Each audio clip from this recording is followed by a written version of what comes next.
অন্যায় অবিচারে শুটিং করতে গিয়ে বাংলাদেশের এক গ্রামে মৃত্যুর মুখে পড়েন আমাদের মিঠুন চক্রবর্তী। সেই অজপাড়া গাঁয়ে কিভাবে তিনি বেঁচে ফিরলেন সেই গল্প আজ শোনাব। অন্যায় অবিচারে মিঠুন চক্রবর্তী এবং উৎপল দত্তের অনবদ্য পারফরমেন্স দেখেননি এমন বাঙালি খুব কম আছেন। এই সিনেমার বেশিরভাগ অংশের শুটিং হয় বাংলাদেশ সুন্দরবনের কাছে বরিশালে কুয়াকাটা নামক জায়গায়। সেখানেই নদীর ধারে শুটিংয়ের একটা ঘটনা।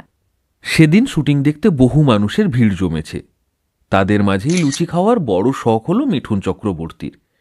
কথা মতো লুচি এবং আলুর তরকারি রান্না হলো, কিন্তু লুচিগুলো ঠিকমতো ভাজা না হলেও লোভে মিঠুনদা অনেকগুলো লুচি খেয়ে ফেললেন। সারাদিন শুটিংয়ের পর সেখানে তাসের আড্ডা বসে।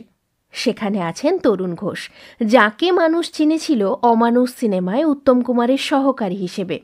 তিনি মজার মানুষ, হাসি ঠাট্টায় আসর জমজমাট রাখতে তার জুড়ি মেলা ভার।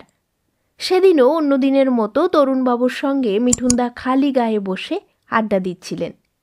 গল্প করতে করতে হঠাৎ মিঠুনদার পেটে মোচড় দিয়ে ওঠে। তিনি তক্ষুনি ঘামতে শুরু করলেন। মিঠুনদা বললেন, তরুণদা, আমার পেটটা কিরকম করছে?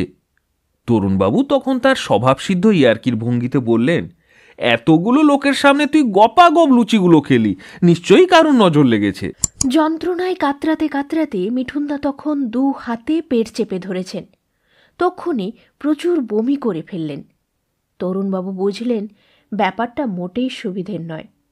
তখন মিঠুনদা অজ্ঞান হয়ে গেলেন। উৎপল দত্ত এবং পরিচালক শক্তি সামন্ত খবর পেয়ে এসে দেখেন মিঠুনদা তখন নির্জীবের মতো শুয়ে আছেন।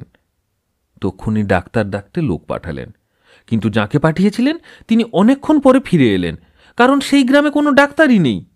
তবে তিনি খবর নিয়ে এসেছেন 2.5 মাইল দূরে একজন ডাক্তার আছেন। অগত্যা শক্তিবাবুর নির্দেশে তাঁকেই ডাকতে গেলেন। 1.5 ঘন্টা পরে ছোটখাটো চেহারার চশমা পরা এক ডাক্তারবাবু এলেন।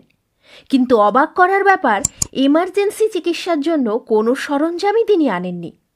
শক্তিবাবু তো রেগে অগ্নিশর্মা। অবশেষে তরুণবাবুদের কথায় শান্ত হলেন। ডাক্তারবাবু আবার ছুটলেন জিনিসপত্র আনতে।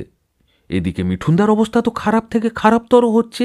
বালতি বালতি বমি করছেন, কয়েকবার বাথরুমেও গেছেন।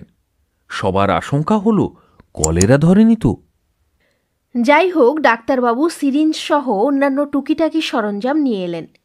কিন্তু তিনি বললেন, পেশেন্টের যা অবস্থা, এর একটাই ওষুধ আছে আমার কাছে, তবে এটা বাংলাদেশে এখন ব্যান। কি করব বলুন? আপনারা বললে আমি ইঞ্জেকশনটা পুশ করব।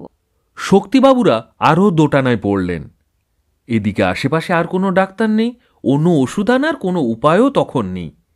মিঠুন চক্রবর্তীর যা অবস্থা, তখনই যা করার কিছু করতে হবে। এদিকে ব্যান ওষুধ দেওয়ার ঝুঁকি নিতেও কেউ রাজি হচ্ছেন না। অগত্যা পরিচালক শক্তিবাবু সিদ্ধান্ত নিলেন এই ইঞ্জেকশনটা দেওয়া হোক। ইঞ্জেকশন দিতে গিয়ে আবার এক বিপদের সূত্রপাত হলো। মিঠুন চক্রবর্তীর তখন লোহার মতো শরীর।